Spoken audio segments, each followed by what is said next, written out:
Salad or Dolly, threw a great party. We all drank Bacardi, it got kinda gnarly. We're light as a feather, we're tougher than leather. Together we're weirder together. What's that? Cute name. I have a little song in my head. Sing it. Lord, kiss me once more, fill me with song. Allah, kiss me once more. Da-da. What is that? Where you love like heaven. Do you know that song? Do you know who sings it? It's my brain is saying the Mamas and the Papas, but it's not. Donovan. It is? Donovan. Daddy Don. What's one of your favorite Donovan songs? Ooh. Do you like Lana's cover of? Yeah, I love What did she Season of the cover? Witch. Oh yeah, Season of the Witch. All of them. I mean, Catch the Wind is Heartbreaking. yeah, and in some ways it's the most. I don't know. I love that the pre-psychedelia folkiness of it, which I like. I mean, he does the psychedelic thing so well too. But I do love when he was like trad hobo kind of vibe. What too, does trad mean again? Traditional. You know what I mean? It was like that was like so Woody Guthrie vibes. Yeah. So Weirded Together, 2026. Here we are. Highly gendered sweatshirt combo we got going on today. Yep.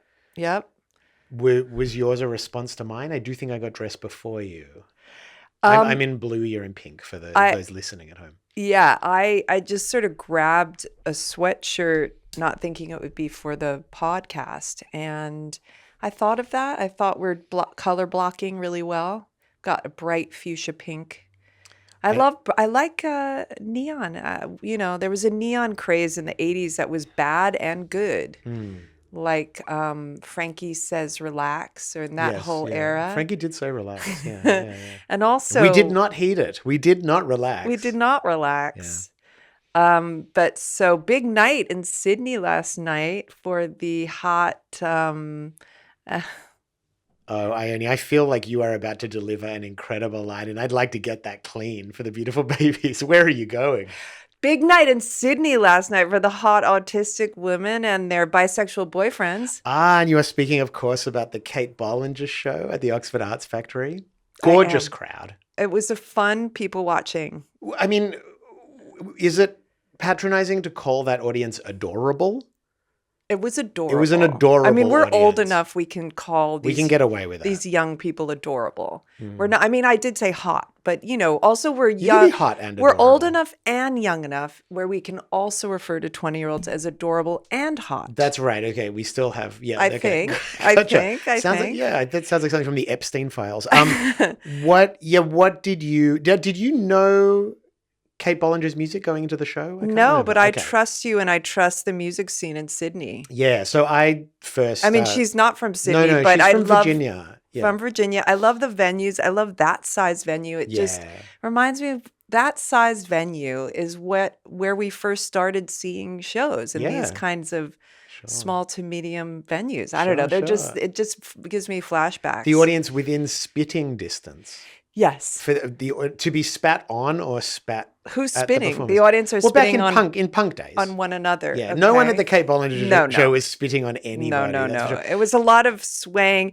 Okay, Kate Bollinger, I didn't know. I was doing some gidget dancing, meaning parts of it felt very kind of like when I say gidget, what do I mean? Well, there's like a light beach party kind of vibe to some of it. There's like a Stereo Lab, French, croony. It's all what I find so striking about the music. I really enjoyed the show, and partly I really enjoy things that are so different to anything I would do. Mm-hmm. And I love how sort of angst free the music is. Like it sets just this cruisy tone that just creates a very like sensual atmosphere, which I kind of love. Because I'm always like getting up on stage, basically bashing my head against a wall of trying to get the audience's attention. You're the king of pain. I love people who can chill on stage too. I know. Well, no, you do. You do. You're the king of longing, and that's why the girls love you. And it's a bit of, I'm more like fabulous. Angsty.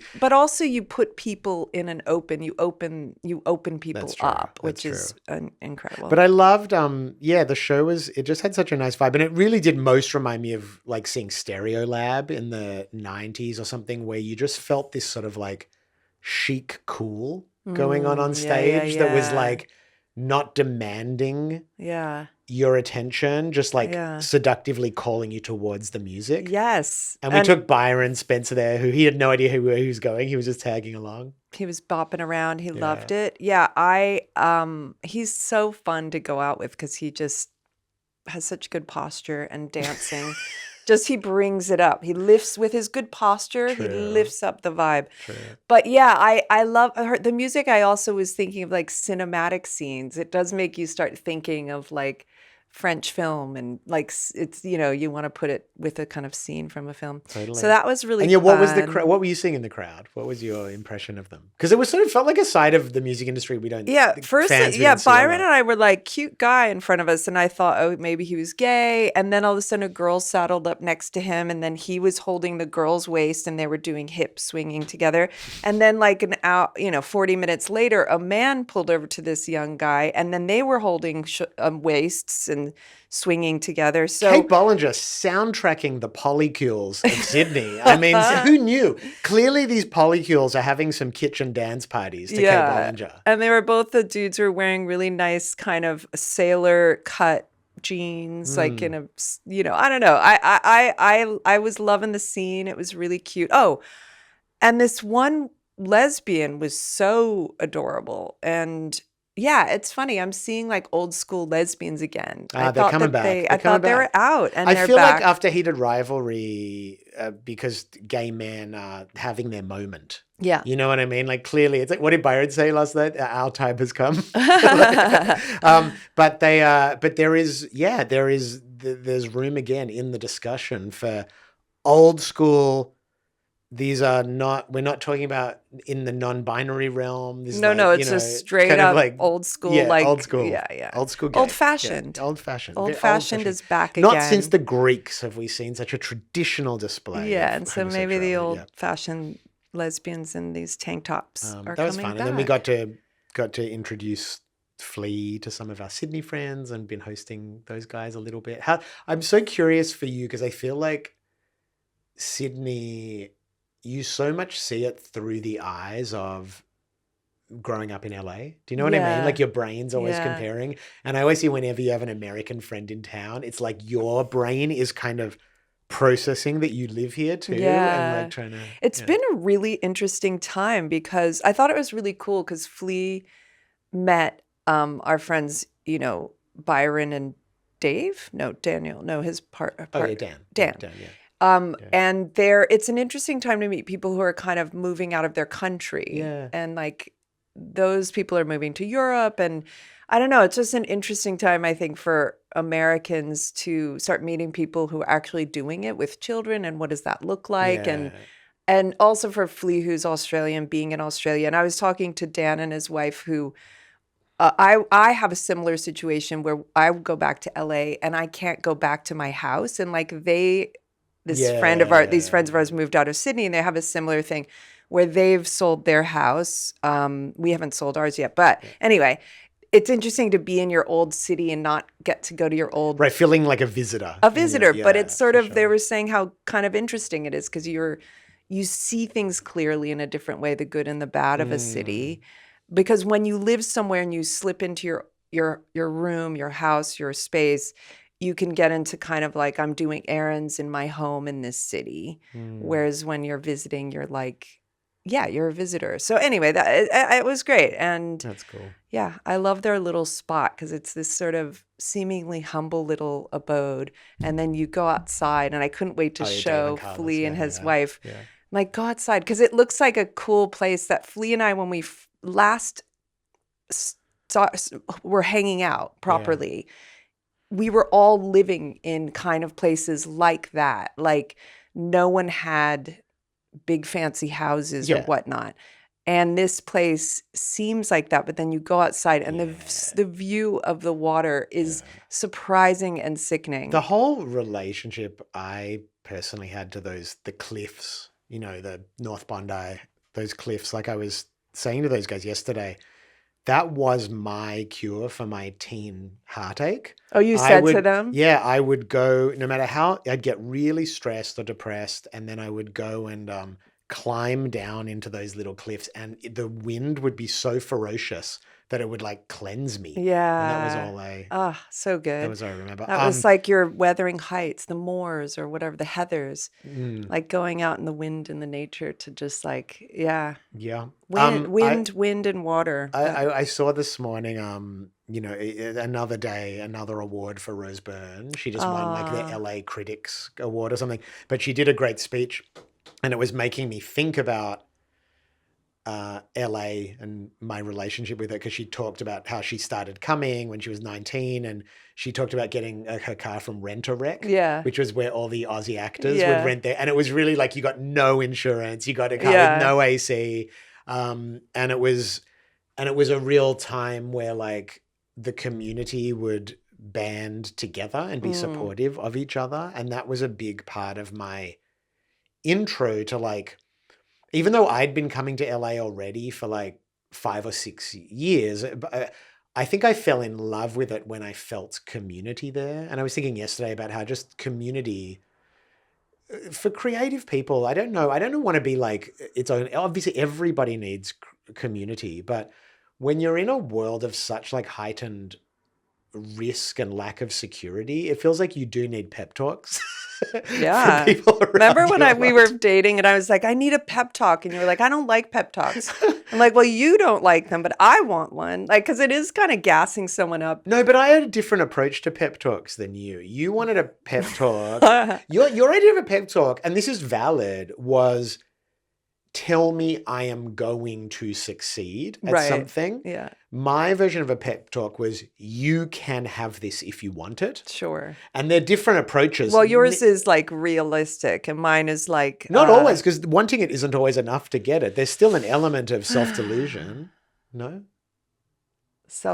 Mine sounds, not self-delusion. Mine sounds just like I want, just like like to believe in a psychic world or something. Right, but I'm saying what we know now as people in the stage of life we're in is that wanting it even isn't enough to guarantee you're going to get it.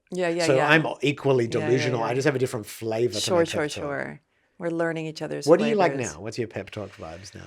Oh, I mean, last night in the middle of the night, I was a little bit, I was feeling kind of depressed and despairing slightly, because sometimes I'll do that in the night. And I was like, what if I was sort of like artists making money was running through my mind. Like, how does one support themselves 20, 40 years from now, whatever it is? And I was just like, I don't know. I just was like, why are you worrying about that? It's fine. It's like, you've done it so far. You may as well enjoy tomorrow because you're fine right now. And that kind of thing. It's a Monday morning problem. Yes. Yeah. It's a Monday morning problem. But that's not really a pep talk. What's my pep talk? My pep talk is just sort of like if I'm acting in something and I just think, oh my God, I hope I'm good.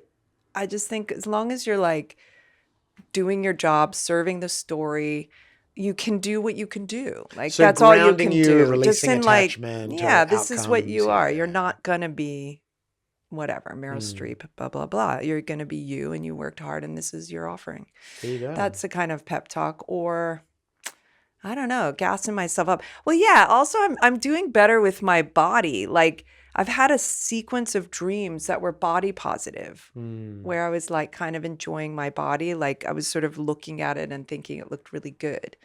So that's a subconscious pep talk, which must have been because of in my conscious life, I'm sort of enjoying myself. But it is summer and I am a little tan. You were also helping other people with body positivity last night, weighing breasts. Oh my God. Yeah, our friend Holly's breasts. She was like, my breasts are really heavy. And you lifted them up. They were really heavy. Very heavy. Could you foresee how that would maybe cause the back, be a big weight? Absolutely. Oh my God. Take a weight off, Annie. Such a weight. Yeah. I know. Like, my friends who kind of reduced their breasts, they did it pretty young. And I think it's like, remember when you had your wisdom teeth? Like, if you do something kind of young, like 16, 17, I don't know when they did theirs, breast reduction, but your body heals. You're kind of not aware of how, you're a little out of it about your body. Like you suffer. Like I had my wisdom teeth out. I don't know if that's a racket.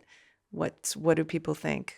I don't know. Oh, is there a conspiracy saying I don't getting your know. wisdom teeth out's a There might racket? be. Okay. But I didn't find it that difficult because I was sort of young and not aware of my life so well. And you did it a little later and you were like, this is one of the hardest things I've ever it gone was through. horrible. The best thing I remember about that was we were together already and I just lay in bed and watched Lost, the first season. And that was really that's that was really good. fun. Yeah, it's good to have mine was when I was pregnant and on the floor a lot. What was that? True Blood. I wanted to ask you, you were talking about that with body positivity. Do you think, I'm noticing a shift in the way people are talking about beauty standards, and it seems like just the way that face work it's just everywhere and it's almost expected now. I do feel like we are at the beginning of a sort of like fetishization of naturalness. Yeah. Do you know what I mean? We talked a little bit about this on the ins and outs, but I can feel it coming. I feel like people are starting to be skeptical of the face as something you can just purchase.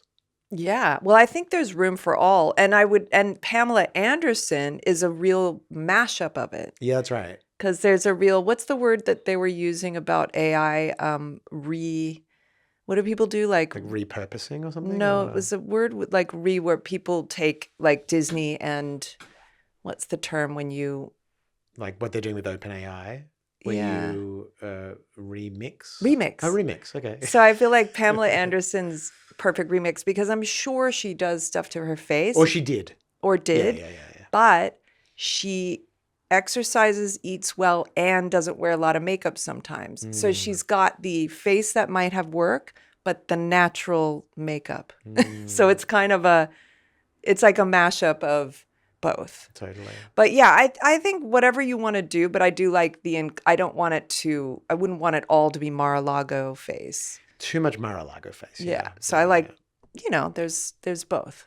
Straight up. Yeah. Straight up. And what else is going on? We saw Nina Oyama the other night. That was some great. Martinis at Earl's Juke Joint.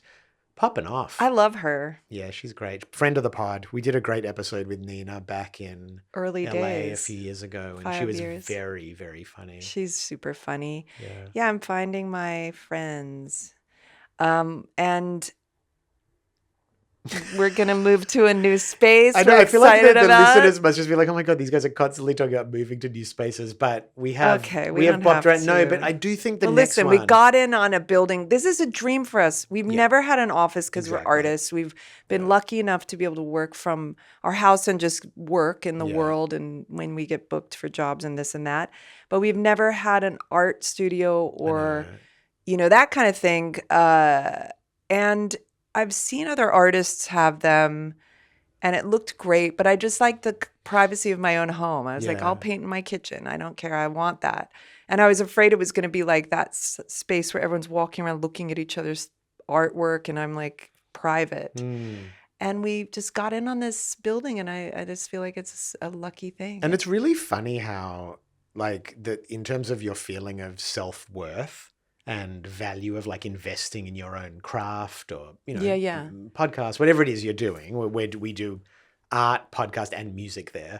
And the idea that we might spend a couple $100 a week on a space to do that, when you think about how much rubbish we spend a couple $100 every week on. Also food. Food is so like expensive. so expensive. So, I often think of shoes. I mean, I often think of shoes. Shoes are even more, but even like, I don't know, like food. I just think, do I want like, would I want a new t-shirt or a new top, or do I want to eat this, expensive salad?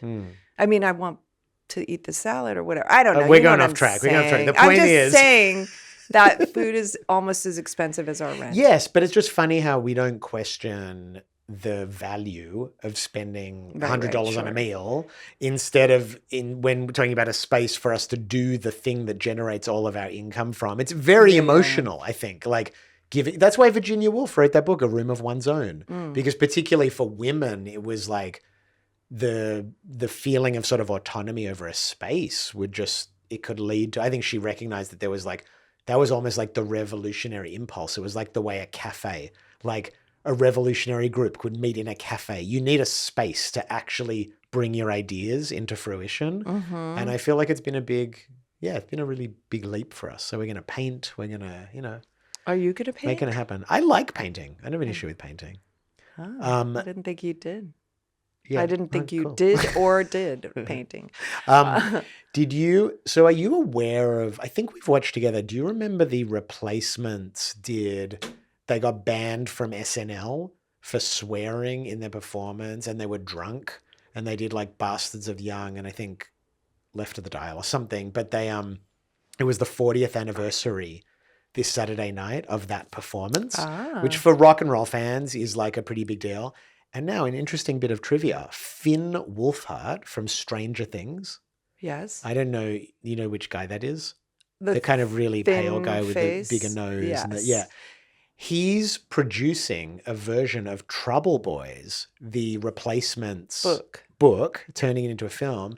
And last night he introduced A$AP Rocky as the musical guest, and he wore a Replacements t-shirt as an honor to them, as a tribute to them. So wait, I got lost at so he's doing a biopic, yes, about the Replacements. And then where did A$AP Rocky come in? Yeah. He's playing Paul Westerberg.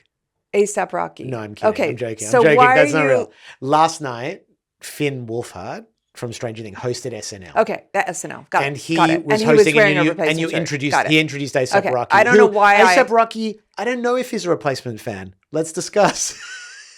He was wearing a Replacements shirt. Got it. It was a nice little nod to history. So when he announced A$AP when he Rocky, introduced it, he says, and next up we have A$AP Rocky. He was wearing a Replacements shirt. Got it. 40 years to the day after the Replacements got themselves banned from SNL. That's cool. Full circle. Love that circle. And A$AP Rocky, Stranger Things, tying into the Replacements story. Who would have seen it coming? I love this mashup. My favorite Replacement story from that book, I will just share. I've Tell probably me. said it before on the pod, but there was a scene, there was an episode of the book where they're working up in Woodstock with Tony Berg in his studio, and Paul Westerberg's got this Gibson 335 or something, like a really nice vintage guitar, and everyone goes out for dinner except Paul, who's staying working on a guitar part. They come back from dinner and he's smashed his favorite guitar. It's in 40 pieces. He's just smashed the guitar. And Tony Berg says to him, "Why did you do that?" And Paul Westerberg says to him, "That's the difference between me and you. I destroy things I love." Interesting. Deep. I hope that's in the movie. Incredible. A$AP Rocky. I want to see A$AP Rocky smashing that guitar. It makes me think of two things. One, what I don't know why, but remember the movie about the Beach Boys? Wasn't there a part where Love and Mercy? With John Cusack. Right? Exactly. Yeah. And there's a part where he's playing drums in the living room with sand on. Well, he had a sandbox. Yeah. And he set up like a tent in it and they would write songs, but it got in the piano. Why and everything. why a sandbox there? I mean, I think when you're talking about someone like Brian Wilson, I don't know if the whys are going to be a literal, logical, satisfying explanation for you. This. He wanted to play. Yes. He wanted to play. Yes. Yeah. And then also I'm thinking of Constantine Kakanyas, my favorite artist friend, who we had a debate about destroying art. Like there was an artist who said you should destroy it. And he at first was like, of course you should destroy it. He's Greek. And then 5 minutes later, he was like, no, you should never destroy art. But it was like very passionate yes and no. He had both sides going. So I don't think destroying art. But I think your story indicates just self-worth and like self-love. I think destroying art from a place of non-attachment. Yeah, that's what this Buddhist artist sand mandala. That's right. That's what that artist. That's a little different. I think Paul Westerberg was like self-destructive. Yeah, and I think ultimately he derailed his own process, which is like, it's probably not as healthy. But there is something vaguely spiritual about nihilism. Like I've always found, like with punk, like in its quest for self-destruction, there's something transcendent about that, about the lack of attachment to earning and platitudes and buying things and making money. Yeah. Like there's something enlightened Yeah, about yeah, it, yeah. even if it's like dark. No, I love not holding on. I just love art, so I feel like you don't need to destroy the art. True. Have you destroyed anything you've made ever though, or like a diary, or writing? Or... Not a diary. I No, wish I yeah. had more of my diaries, but I've destroyed. I mean, not destroyed. I've been, Yeah. you know, if I don't like a drawing, I've thrown Yeah. it away. You've never like burnt anything No, in the no, fire. no, You've never no. been like No, passionately turned on yourself in that way. no, Like, but I do know a sad story of an actress who had an episode and burnt some of her face. What are they called? 8x10s. What are Oh they yeah, called? Your 8x10s. Her headshots. headshots. Yeah. And it was a bad episode. Oh, luckily, one of Martine's headshots was salvaged. This for her wasn't children Martine. to continue This to was celebrate. somebody else. Yeah. Oh, right. So wait, she destroyed them because she hated them so much. She was hating herself, and very sad. Yeah, you got. But you not had- Martine. That's another no, story. no, That's no. another headshot story. You had a headshot done at some point. It was like I do early wanna days of des- Photoshop. I do want to destroy headshots, but not in a hating maybe, but in a just like, oh my God, this is Yeah. the worst. But Photoshop has gotten so much better. I feel like when you got those headshots done I like tried a to decade ago or 15 years ago or Yeah. something, the photo they gave back to you didn't look like you. I know. It was like, you know what it was? That headshot was kind of like Abby Lee Miller's Yes. Photoshop of Neil Patrick Harris. Do you know that one where like Abby Lee Miller took a photo with Neil Patrick Harris somewhere and posted it on Instagram, and she did look.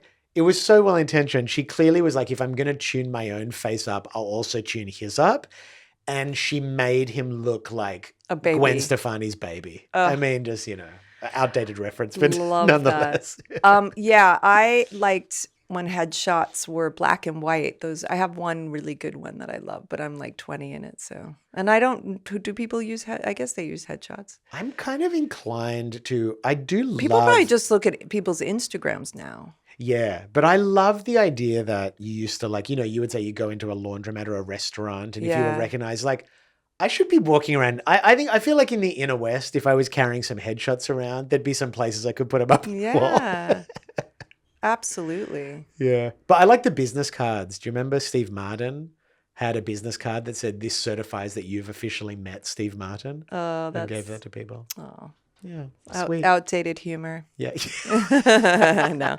I love that kind of. That's why the beautiful babies tune in. Yeah. I love that humor. Yeah. Well, That's it. What you watch in the middle of the night when you couldn't sleep? I just listening to podcasts. What are you listening to? I like to listen to things like How Did This Get Made? I was listening to what were they doing? A Paris Hilton movie that was pretty funny. Hottie or Naughty or something. Yeah. And How Did This Get Made is, for people who aren't familiar, is a great listen. It's and by the way, like I have not listened. They go through movies that are just ridiculous. yeah, they basically deliberately pick bad movies Yeah. and dive into them, both the behind the scenes drama and just the absurdity of what they should. It's Paul Scheer, June Diane Raphael, and Jason Mantzoukas. And June is like a feminist icon. Yeah, She's amazing. yeah, she is. She's She's been amazing. really inspiring, hasn't she? Yeah, she has. And I love Paul Scheer and Jason. The three of them, they're just comforting. They're like comforting parents. So if you're ever nervous in the night, listen to Paul Scheer's voice. It's like cozy because there's podcasts for certain times of day, just like Indian raga music Oh, yeah. or ragas. Yeah. There's a morning raga and an afternoon. You know how there's different times of day that you're in the mood for different things, whatever. Podcasts are like that for me. I can't listen to hard news in the night or spooky, not spooky, for sure not spooky, but like even, I don't know, there's a tone to certain podcasts that I can only digest in the light of the day. Sure. And in the night, I want to hear like, something comforting. Beautiful babies, when do you listen to our podcast? Feel free to write to us at weirdertogetherpod@gmail.com if you've got any questions or comments. And thank you for tuning in. Thank you for tuning in. We love you. Love you so much. Bye. Mwah. Together we're weirder together.